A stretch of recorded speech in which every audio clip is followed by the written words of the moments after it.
सुबह का वक्त था। अस्पताल के गेट पर भीड़ लगी थी। कुछ एम्बुलेंस लगातार आ जा रही थी। आश्रय health care super speciality hospital नाम की ये इमारत दिखने में तो किसी 5 सितारा होटल से कम नहीं थी, लेकिन अंदर का माहौल उतना ही बर्फीला और बेरहम था। एक वृद्ध व्यक्ति, जिनके सफेद बाल और दाढ़ी उनके अनुभवों की कहानियां बयां कर रहे थे, धीरे धीरे अस्पताल की सीढ़ियां चढ़ रहा था। हाथ में लाठी थी, कांपते हुए पैर और आंखों में करुणा की एक गहरी लकीर। उनके कपड़े फटे हुए थे, लेकिन साफ थे।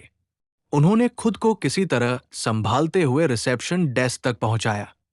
वहां बैठी एक महिला रिसेप्शनिस्ट मोबाइल में कुछ स्क्रॉल कर रही थी।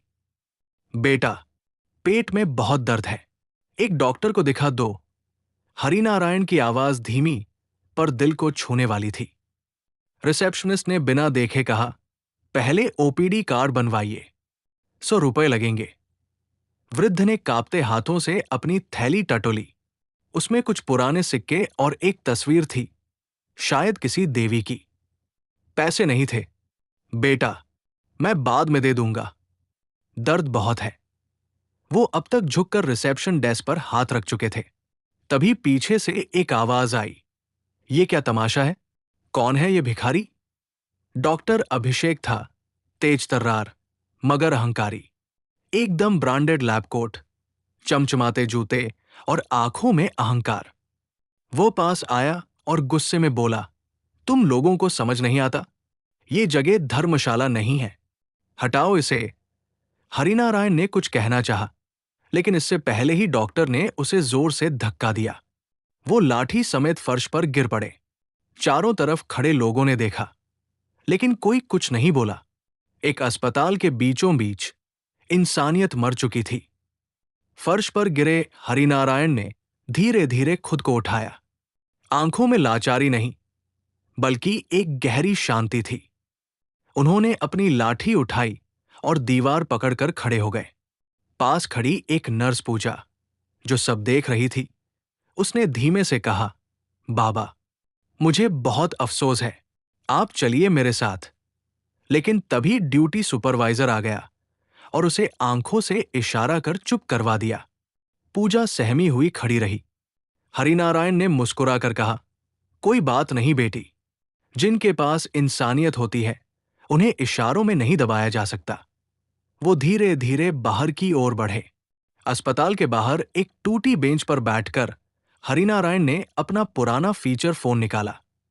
फोन का स्क्रीन टूटा हुआ था, लेकिन उस नंबर में जो ताकत थी वो किसी सीईओ से कम नहीं थी।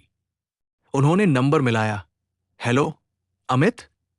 उधर से आवाज आई, पिताजी, आप अस्पताल गए थे ना? कैसा रहा? हरिनारायण ने शांति से कहा, अभी तो डॉक्टरों का व्यवहार ही देखा है बेटा, अब इस अस्पताल को खरीद लो। फोन कटते ही उस शहर के कॉरपोरेट सेक्टर में जैसे भूचाल आ गया। अमित, हरिनारायण का बेटा, देश के सबसे तेजी से बढ़ते हरिनारायण ग्रुप ऑफ इंडस्ट्रीज का संस्थापक था। उसकी कंपनी पहले ही आश्रय हेल्थ केयर के 65% शेयर खरीद चुकी थी। बचे हुए 35% शेयर की डील आज शाम 4 बजे होनी थी। पिताजी की आवाज सुनते ही अमित ने पूरी डील की प्रक्रिया तेज कर दी। उन्होंने सीधा आदेश दिया, बचे हुए सभी शेयर आज ही खरीदो। पूरा अस्पताल अब हमारे नियंत्रण में होना चाहिए। अगले दिन अस्पताल के बाहर सब चौंक गए जब पुराने बोर्ड को हटाकर नया बोर्ड लगाया गया, हरिनारायण सेवा अस्पताल। अब सेवा ही प्राथमिकता। नए अस्पताल के उद्घाटन में खुद अमित ने पिता को आमंत्रित किया। भीतर घबराए हुए डॉक्टर अभिषेक और पूरा स्टाफ खड़े थे। उन्हें समझ नहीं आ रहा था कि ये क्या हो रहा है।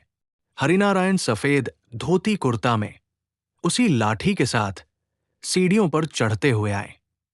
इस बार उन्हें कोई नहीं रोक रहा था। डॉक्टर अभिषेक अपनी सीट से उठकर भागता हुआ आया। सर, मुझे माफ कर दीजिए। मुझे नहीं पता था कि आप इस अस्पताल के मालिक हैं। हरिनारायण ने बिना गुस्से के कहा, तुम्हारी गलती मुझसे नहीं, तुम्हारी सोच से थी। अमित ने धीरे से डॉक्टर को एक नोटिस थमाया। आपको तुरंत प्रभाव से निलंबित किया जाता है। आपके खिलाफ मानवाधिकार उल्लंघन की जांच होगी। पूरा स्टाफ स्तब्ध था। नर्स पूजा, जो उस दिन हरिनारायण की मदद करना चाहती थी, उसे बुलाया गया। अमित ने उसकी तरफ मुस्कुराते हुए कहा, आपकी मानवता ने मेरी आंखें खोल दी। आप अब इस अस्पताल की पेशेंट वेलफेयर हेड होंगी। पूजा की आंखों में आंसू थे। हरिनारायण ने स्टेज पर आकर कहा, इस अस्पताल में अब इलाज सेवा होगा, व्यापार नहीं। गरीब मरीजों के लिए मुफ्त इलाज, सीनियर सिटीजन के लिए विशेष हेल्थ कार्ड और मेडिकल स्टाफ को हर 3 महीने मानवता प्रशिक्षण दिया जाएगा। हर टीवी चैनल, अखबार और सोशल मीडिया पर यही खबर थी। एक बुजुर्ग जिसे भिखारी समझकर निकाला गया, निकला अस्पताल का असली मालिक। उन सभी स्टाफ को नोटिस मिला जिनकी शिकायतें सालों से आ रही थी। नई टीम में सादगी, सेवा और संवेदना को प्राथमिकता दी गई। हरिनारायण ने आदेश दिया कि हर महीने एक फ्री मेडिकल कैंप गांवों में लगाया जाएगा। पहला कैंप उसी गांव में लगा जहां से हरिनारायण बचपन में चले थे, बिना चप्पल के, भूखे पेट। हरिनारायण के कमरे में एक पुरानी तस्वीर थी, उनकी पत्नी की, जिनकी मौत सिर्फ इसीलिए हो गई थी क्योंकि समय पर इलाज नहीं मिला था।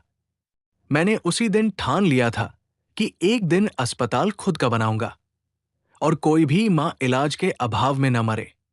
एनडीटीवी, जी न्यूज, आज तक हर चैनल ने हरिनारायण से इंटरव्यू लिया। उन्होंने एक ही बात दोहराई, सेवा और सम्मान दोनों हर इंसान का हक है, चाहे वो अमीर हो या गरीब। देश भर के हॉस्पिटल अब हरिनारायण मॉडल को अपनाने लगे। सरकार ने भी उन्हें स्वास्थ्य मंत्री की सलाहकार कमेटी में नियुक्त किया। डॉक्टर अभिषेक को बाद में दिल्ली मेडिकल काउंसिल से डिरजिस्टर कर दिया गया। वो नौकरी के लिए भटका, लेकिन हर जगह जवाब मिला, हम व्यवहार देखकर ही भर्ती करते हैं।